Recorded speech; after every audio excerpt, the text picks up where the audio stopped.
नमस्कार, स्वागत है आपका न्यूज 24 में। आपके साथ मैं हूं अखिलेश आनंद। क्यों दे आपको वोट, ये यात्रा पहुंच चुकी है बिहार की राजधानी पटना में। इस वक्त हम मौजूद हैं पटना साहिब इलाके की। हम बात करेंगे आज इस संसदीय सीट का क्या महत्व है, आपको बताएंगे। पटना की जनता हमारे साथ मौजूद है, इनके सवालात होंगे, इनके नुमाइंदे हमारे साथ यहां पर बने हुए हैं, वो जवाब देंगे। सबसे पहले अपने तमाम मेहमानों से मैं आपकी मुलाकात करवा दूं। हमारे साथ भारतीय जनता पार्टी से सुषमा साहू जी मौजूद हैं, जेडीयू के नेता है नवल शर्मा साहब, उनसे हम बातचीत करेंगे।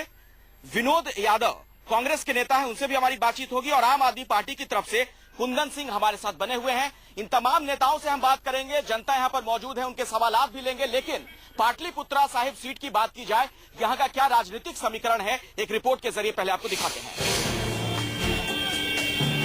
बिहार की राजधानी पटना के दो संसदीय क्षेत्र पटना साहिब और पाटलिपुत्र के बंटने के बाद अस्तित्व में आए पटना साहिब लोकसभा क्षेत्र में एक बार फिर स्टार वॉर होता नजर आ रहा है, क्योंकि इस सीट पर एक बार फिर बीजेपी की ओर से बिहारी बाबू यानी शत्रुघ्न सिन्हा मैदान में है, जिन्होंने 2009 में कांग्रेस उम्मीदवार और अभिनेता शेखर सुमन को हराकर इस सीट पर कब्जा किया था। और इस बार भी वो मोदी के नाम पर अपनी जीत का दावा कर रहे हैं। भारत में प्रधानमंत्री के तौर पे देश की इच्छा और अपेक्षा के अनुरूप हमारे एक्शन हीरो नरेंद्र मोदी स्थापित होंगे। देश को सही और नई दिशा में ले चलने के लिए हम सब माध्यम हैं, हम सब साथ दे रहे हैं और बिहार की भी सफलता बेजोड़ होगी। तो वहीं कांग्रेस और राष्ट्रीय जनता दल गठबंधन ने भोजपुरी फिल्म अभिनेता कुणाल सिंह को उतारकर पटना साहिब का मुकाबला स्टार वॉर में बदल दिया है। वैसे सीट से जनता दल यूनाइटेड ने पटना के मशहूर चिकित्सक डॉक्टर गोपाल प्रसाद सिन्हा को चुनावी समर में उतार दिया है, जबकि आम आदमी पार्टी ने बिहार की पूर्व मंत्री और जेडीयू से बगावत करने वाली परवीन अमानुल्लाह को खड़ा कर मुकाबला दिलचस्प बना दिया है। एकदम जीत हम लोग की हो चुकी है। एक तरफ नीतीश कुमार का विकास का झंडा लेकर हम आगे बढ़ रहे हैं, कोई दूसरी ताकत कहाँ है प्रचार दे। पटना साहिब से वैसे तो 19 प्रत्याशी अपना भाग्य आजमा रहे हैं, लेकिन यह मुकाबला 4 पार्टियों के बीच ही है। बात करें पटना साहिब सीट के राजनीतिक समीकरण की, तो सीट पर कुल 6 विधानसभा सीट है, जिनमें से 3 पर बीजेपी का कब्जा है, जबकि 2 सीट आरजेडी और 1 सीट जेडीयू के पास है। पटना साहिब में करीब 18 लाख मतदाता है, जिनमें कायस्थ, कुर्मी, यादव और मुस्लिम वोटरों की संख्या सबसे ज्यादा है। अब देखना यह है कि 17 तारीख को मतदान के दिन यहाँ की जनता किस पार्टी पर अपना भरोसा जताती है। हमेशा सबको खामोश करने वाले बिहारी बाबू को इस बार अपने विरोधियों को खामोश करना आसान नहीं होगा। एक तरफ जदयू लोगों के नब्ज को पकड़कर डॉक्टर गोपाल प्रसाद को मैदान में उतारा है, तो दूसरी तरफ आम आदमी पार्टी से परवीन अमानुल्लाह झाड़ू लेकर विरोध में खड़ी है। कैमरामैन ऋषि के साथ सौरभ कुमार, पटना, न्यूज 24। ये सीट बहुत ज्यादा चर्चा में पिछली बार भी रही थी, चूंकि कहा जाता है कि यहाँ पर कहीं ना कहीं स्टार वॉर है। शत्रुघ्न सिन्हा है, शत्रुघ्न सिन्हा भारतीय जनता पार्टी के उम्मीदवार हैं। यहाँ पर सुषमा साहू हमारे साथ मौजूद हैं। सुषमा जी, एक बड़ा सवाल यह है, तमाम लोगों से जब मेरी यहाँ पर बातचीत हो रही थी, उनका भी ये कहना था कि सितारे हैं आपके पार्टी के प्रत्याशी, लेकिन वो सितारे बिल्कुल उसी तरह से हैं जैसे आसमान के तारे होते हैं, लोगों के उनके दर्शन नहीं होते। नहीं, ऐसा कहना बिल्कुल गलत है। ये बात है कि वो इतने बहुत चर्चित हैं और इतने बहुत बड़े से एक बड़े पद को उन्होंने आज होल्ड कर रखा है। एक अभिनेता के साथ साथ वो एक बड़े राजनेता भी हैं। आज पूरे बिहार में के साथ साथ पूरे भारतवर्ष में उनकी मांग है। आज अगर नहीं, भारतवर्ष में मांग है, ये अलहदा विषय है, ठीक है, लेकिन जहाँ के सांसद हैं वहाँ की जनता के प्रति कोई जवाबदेही तो बनती है। जनता का ये आरोप है कि उनके दर्शन दुर्लभ हैं। बात तो दूर की बात है कि बात कर पाए लोग। नहीं, मैं इस बात को मैं नहीं स्वीकारती, क्योंकि वो बहुत बार आए हैं। ये बात अलग है कि आम जन की तरह जिस तरीके से हम लोग अगर वो पटना में कंटिन्यू रहते तो शायद उनसे हर पल मुलाकात होती, जैसे हम लोग काउंसलर हैं, हर पल मुलाकात हो सकती। अच्छा सुषमा जी, चलिए मुझे ये बताइए 5 ऐसे काम जिस वजह से जनता एक बार फिर से बीजेपी को वोट दे यहाँ पर। देखिए, भारतीय जनता पार्टी के बारे में आप जैसा कह रहे हैं, भारतीय जनता पार्टी जिन्होंने हमेशा पॉजिटिव थिंकिंग रहा, एक विचारधारा को लेकर के चला। और सबसे बड़ी बात कि आज भारतीय जनता पार्टी आज पटना साहिब की बात कर रहे हैं या जितने भी विधायक हैं, आप एक एक काम को लेकर के देखिए, हर एक जनता से उनका रूबरू और संपर्क रहा है। मैडम, मैं काम ही तो पूछ रहा हूँ, काम बताइए ना, विचारधारा की बात करें, काम 5 बता दीजिए, ऐसे 5 काम। तो 5 काम में तो मैं स्वयं अपने घर में ही बता दूंगी कि मैं अपने वार्ड में ही, मेरे ही यहाँ ही कम से कम 4 गलियां बनी हैं जो सांसद कोटे से बनी हैं। जेडीयू को क्यों वोट दे? जनता त्रस्त है, एंटी इनकम्बेंसी है, लोग परेशान है। जिस तरह की विकास की उम्मीद जनता कर रही थी वैसा हुआ नहीं है। पटना साहिब की स्थिति बहुत खराब है। देखिए, पहली बात तो है कि बिहार इस बार एंटी इनकम्बेंसी का अपवाद बनने जा रहा है। और मुझे गर्व है इस बात का कि जो खंडहर बिहार हमें विरासत में मिला था, हमने उस बिहार को कम से कम ऐसा इतना तो बना दिया कि आज बिहार का प्रत्येक निवासी गर्व से कह सकता है कि हाँ, मैं बिहार का रहने वाला हूँ। और पटना साहिब में ये स्थिति नहीं है। देखिए, भाषण देना अलग बात है, लेकिन मैं आपसे पूछ रहा हूँ, पटना साहिब में आपने क्या किया? जल जमाव की समस्या है, पीने का पानी लोगों को मैसर नहीं है, बिजली की समस्या है, सड़कें खस्ता हाल हैं। पहली बात तो आप ये जान लीजिए कि पटना साहिब लोकसभा क्षेत्र में भारतीय जनता पार्टी के स्टालवर्ड विधायकों की भरमार है, तो नैतिकता का। लेकिन ये बताइए, पटना साहिब कोई टापू तो है नहीं, बिहार का हिस्सा है, क्या आप उसे छोड़ देंगे चूंकि बीजेपी वहां पर है? पटना बिल्कुल नहीं, बिल्कुल नहीं। पटना साहिब में हमारी सरकार के द्वारा पीएचडी विभाग के द्वारा, नगर विकास विभाग के द्वारा जो कार्य कराए गए हैं, आप जाकर देख सकते हैं। लेकिन प्राथमिक जिम्मेवारी वहाँ के स्थानीय सांसद की बनती है, वहाँ के स्थानीय विधायकों की बनती है। तो नैतिकता का पहला तकाजा ये बनता है कि विकास की कसौटी पर पहले बीजेपी के नेताओं को कसा जाए। हमने तो अपने स्तर से विकास। कांग्रेस से विनोद यादव हैं। विनोद यादव जी, आपको हमेशा स्टार की जरूरत क्यों पड़ जाती है? पिछली बार शेखर सुमन, इस बार कुणाल सिंह को ले आए, भोजपुरी फिल्मों के स्टार हैं। आपको कोई जनता से जुड़ा हुआ ऐसा शख्स नहीं मिलता जिसने काम किया हो इलाके में? कुणाल सिंह सिर्फ स्टार नहीं है, क्या है राजनीति में क्या योगदान? राजनीति में यूथ कांग्रेस से जुड़े हमारे रहे हैं, नेता रहे हैं। उनके पिता 4 विधानसभा क्षेत्रों से, बिल्कुल उनके पिता रहे हैं, बड़े नेता रहे, कद्दावर नेता। कुणाल सिंह का राजनीति में क्या योगदान है? समाज के लिए क्या किया उन्होंने? प्रकोष्ठ से हमारे पार्टी से जुड़े रहे हैं, समाज के साथ काम करते आए हैं।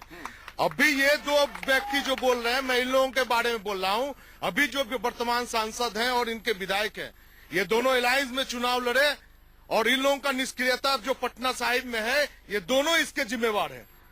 न स्वास्थ्य का काम हुआ, न सड़क बढ़िया से बना। रोड का ये स्थिति है, जो आप लोग आए होंगे देखोगे, ट्रैफिक का इतना जाम है, अलग से 1 इंच रोड ये लोग नहीं बना पाए। आप ये कह रहे हैं कि आप इतना सारा काम करना चाहते हैं। मेरा एक सवाल है, आपको बिहार में लालटेन की रोशनी की क्यों जरूरत पड़ जाती है? चाहते हैं, हम लोग किया है।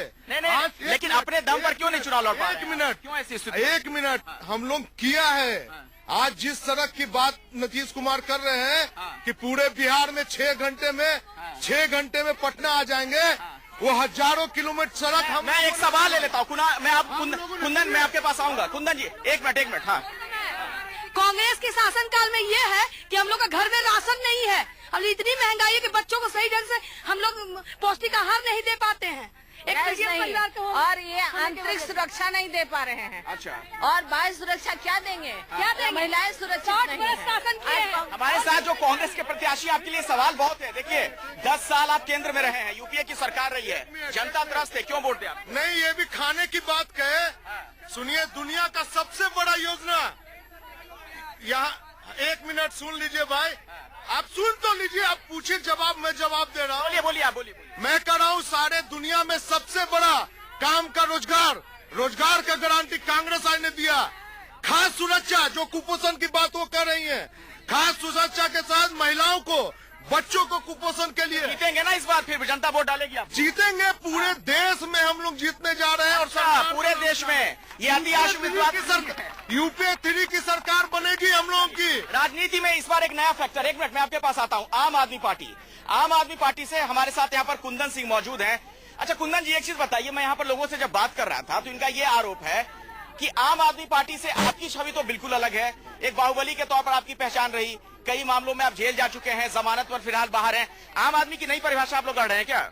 ये हृदय परिवर्तन कैसे हुआ? जहाँ तक बात है बाहुबली का, ये तो समाज द्वारा, प्रेस द्वारा दिया गया संज्ञा है। और हमारे राष्ट्रीय जनता दल के जो राष्ट्रीय अध्यक्ष हैं माननीय लालू प्रसाद जी, वो तो सजा याफ्ता है। और आप वाले से सवाल करना है कि मैं क्यों उनको वोट दूं, जब इनको वोट दे के लोकसभा में भेजते हैं या फिर मुख्यमंत्री में आते हैं, ये कुर्सी छोड़ के भाग जाते हैं। ये देखिए, एक बहुत बड़ा आरोप है। हर जगह आम आदमी पार्टी के जो नेता, उन्हें इससे रूबरू होना पड़ा। 1 मिनट, सवाल पूछिए। Ward number 16, ward number 17, ward number 18 के समस्या जल जमाव और रोड का आजादी का पहले का गांव है, ओकर बाद भी आज तक विकास क्यों नहीं? ओकर बाद कंटिन्यू विधायक और MP बीजेपी का ही रहा। जवाब आप हमको दे दीजिए। बिल्कुल, देखिए बड़ा सवाल है। सुषमा जी, जल भराव की समस्या है, लोगों को पीने का पानी ना मिले, लेकिन गलियों में इतना पानी है कि बारिश जब हो तो घर से बाहर लोग नहीं निकल पाते। सबसे पहली बात, जो भी वहाँ के स्थानीय पार्षद, आपने जो प्रश्न किया उस प्रश्न का मैं जवाब देती हूँ, और उस प्रश्न को बड़ी बारीकी से आप सुनिएगा। आपने कहा कि आपके वार्ड नंबर, आपने 4 वार्ड का नाम गिनाया, 3 या 4 वार्ड के बारे में आपने जिक्र किया। मैडम वार्ड 3-4 वार्ड छोड़ दीजिए, हर जगह ये स्थिति है। मैं कई लोगों से मिल चुका हूँ आपके इलाके में। पहले ये दायित्व होता है स्थानीय पार्षद का, जो आपके स्थानीय नेतृत्व होते हैं। उन्होंने जाकर के अपने जो विधायक है या जो सांसद है उनके पास क्या कोई प्रस्ताव दिया, कोई अनुशंसा करवाया? मतलब जनता घूमते रहे पार्षद, विधायक और सांसदों के बीच में, उसको समस्या का समाधान न मिले। एक मिनट, कोई सवाल पूछना चाहेगा? हमारा सवाल ये है कि आखिर शत्रुघ्न सिन्हा को पटना से टिकट क्यों दिया गया? ठीक है, टिकट पे ही सवाल खड़े कर रहे हैं आप। मेरा सवाल ये है सर कि किनसे सवाल है? जदयू से कि बिहार में 50% महिलाओं को आरक्षण दिया गया, फिर भी इनके महिला मंत्री ही क्यों पार्टी छोड़कर भाग रहे हैं? क्यों ऐसा हो रहा है? जेडीयू से ये सवाल है, क्यों ऐसा हो रहा है? महिला जो आपके मंत्री वहीं से छोड़ के भाग रही हैं और वहाँ जाके शामिल हो गई आम आदमी पार्टी में। परवीन अमानुल्लाह, देखिए, किसी एक महिला का पार्टी छोड़ना और पूरे महिलाओं का सबलीकरण, ये दोनों अलग अलग विषय है। अच्छा, बिहार में महिलाओं को हमने 50% आरक्षण दिया है, यह सत्य है। और इस आरक्षण के बाद बिहार में महिलाओं का आर्थिक और सामाजिक सबलीकरण हुआ है, राजनीतिक सबलीकरण हुआ है, यह भी एक सत्य है। दूसरी बात यह कि परवीन अमानुल्लाह जी की अपनी व्यक्तिगत महत्वाकांक्षा रही होगी और चुनाव के समय व्यक्ति की अपनी व्यक्तिगत महत्वाकांक्षाएं कुछ ज्यादा बढ़ जाती है, तो वो एक अलग मसला है। देखिए, सबसे बड़ी बात कि ये जब हमारे साथ गठबंधन में थे तब तो ये कांग्रेस को खूब गालियां देते थे, महंगाई बढ़ा रही है, करप्शन कर रही है, घोटालेबाजों की सरकार बनी हुई है। लेकिन जब अपनी सरकार बचानी होती है तो उनके विधायकों से सहयोग ले लेते हैं। तो ये इनका जो मनसा है वो सिर्फ और सिर्फ अपने कुर्सी के गोलबंद है। कुर्सी के इर्द गिर्द ही उन्हें जीना है, कुर्सी के इर्द गिर्द उन्हें मर जाना है। पटना साहिब में गुरुद्वारे के लिए आप लोगों ने क्या किया? जो गुरु गोविंद साहब की जन्मस्थली है उसके आसपास गंदगी है, तमाम तरह की दिक्कतें हैं, सड़कें टूटी हुई हैं, सकरी गलियां हैं। आप पटना गुरुद्वारा की आज से 8 साल पहले की स्थिति देख लीजिए और आज की स्थिति देख लीजिए। सर, लेकिन आप सिर्फ यही 8-9 साल की तुलना क्यों करते हैं? 9 साल से सरकार में है। मैं तुलना नहीं कर 9 साल बहुत होता है। मैं तुलना नहीं कर रहा। तस्वीर बदलने के लिए सर 9 साल बहुत बड़ा वक्त होता है। नगर निगम के तहत, पटना जिला प्रशासन के तहत जो भी सुविधाएं मुहैया कराई जा सकती है, हमने पूरी सुविधाएं मुहैया कराई है। लेकिन आपको एक ऐसे प्रत्याशी से सवाल पूछना चाहिए जो पटना के सांसद हैं, लेकिन 365 दिन में 360 दिन वो सिनेमा की शूटिंग में व्यस्त रहते हैं। ऐसा है क्या? सांसद महोदय नहीं दिखते हैं इलाके में? हाँ, चारों तरफ अभी जो नीतीश कुमार का नालंदा ये अपना गृह जिला क्षेत्र है, वहाँ लोगों ने जूता और चप्पल चलाया। एक मुख्यमंत्री के लिए ये बहुत शर्मनाक बात है, शर्म की बात है कि मुख्यमंत्री रहते हुए जनता नहीं चाहती है। सर, आप कुछ पूछना चाहेंगे? कोई सवाल आपके पास? मेरा एक प्रश्न है भाजपा से, और भाजपा से मेरा ये प्रश्न है कि भाजपा अभी जो उत्तर प्रदेश में आजम खान साहब का एक विषय उठा है, भाजपा ने बहुत ही दबंगता से उसको उठाया है चुनाव आयोग का, कि आजम खान साहब ने कहा है कि भारतीय जो कारगिल में फतह हुआ था तो उसमें मुसलमान भारतीय फौजी थे। भाजपा जो है ये कह तो रही है कि हम चुनाव कमीशन में गई है, लेकिन किसी खुले मंच पर खुलेआम सख्ती के साथ नहीं कर रही है। क्या भाजपा उसको सख्ती के साथ किसी खुले मंच में खुलेआम बोलेगी? ये मेरा भाजपा से। इसमें फौज भी है। देखिए, मैंने अभी कहा कि कुछ लोगों की आदत बन गई है विवादों में अपने आप को हाईलाइटेड करके रखने के लिए।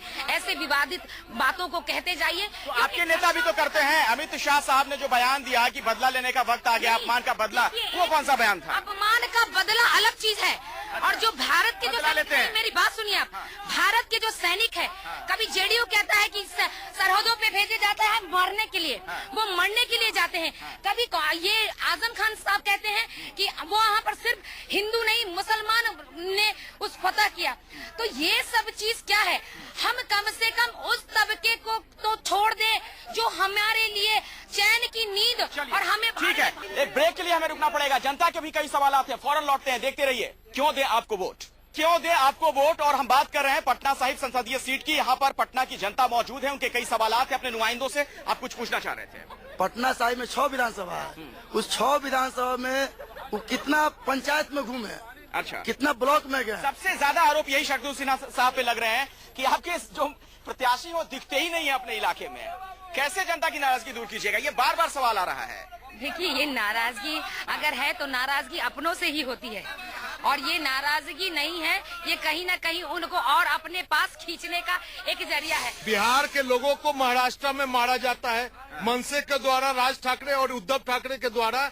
और ये बीजेपी के लोग का क्या अधिकार है बिहार के लोगों से वोट मांगने का, जब बिहार के लोग को वहाँ और वहाँ यहाँ के छात्र जब नौकरी के लिए जाते हैं, टेम्पू ड्राइवर का काम करते हैं, टैक्सी वाले को वहाँ के लोग मारते हैं। सुषमा जी जवाब दीजिए, इसका बहुत ही गंभीर आरोप है। आपके अलायंस में है वो लोग, सहयोगी हैं। देखिए अलायंस में हम राज ठाकरे की बात नहीं करें, मनसे से हमारा कोई अलायंस नहीं हुआ है।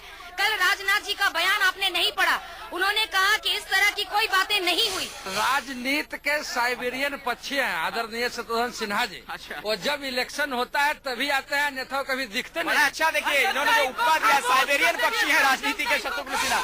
जब चुनाव आता है तो पूरे देश में मंदिर और मस्जिद का मुद्दा क्यों उठता है? हर पार्टी से मैं बहुत ही महत्वपूर्ण सवाल है। देखिए, और सबसे पहले एक मिनट सुषमा जी है कि वो सज्जन पूछ रहे हैं कि मंदिर मस्जिद की याद क्यों आ जाती है, क्यों फिर से एजेंडे में वही आ जाता है? क्या मोदी जो विकास पुरुष का नारा बुलंद कर रहे हैं, खुद को जिस तरह से दिखा रहे हैं, क्या उनके विकास के दावों की हवा निकल गई? देखिए सबसे बड़ी बात मैं उनको महानुभाव को कहना चाहती हूँ कि भाई साहब आप गुजरात के बारे में उठा करके देख लीजिए। आप जिसकी हवा निकालने की बात कर रहे हैं और जिसकी हवा निकल जाने की बात कर रहे हैं, उस व्यक्ति विशेष ने उस कम्युनिटी को अपने सराखों पे बिठाया है। और आपको ये भाजपा ही एक ऐसा संगठन है, एक ऐसा दल है जिसने इस जात को, इस जमात को वोट के लिए नहीं बल्कि उसके विकास के लिए उसको चुना है। सही कह रही है ये। देखिए, गुजरात के विकास की तो हवा निकल चुकी है। अगर गुजरात का विकास इतना ही प्रभावशाली होता तो फिर नरेंद्र मोदी जी को जाति और अवसरवादी गठबंधन करने की आवश्यकता क्या थी? कई सवाल हैं और नेता से खास तौर पर जनता परेशान है। लेकिन अगर आप परिवर्तन का गवाह बनना चाहते हैं, वोट जरूर डालिए। फिर आपसे किसी नई संसदीय सीट में मुलाकात होगी। तब तक के लिए नमस्कार।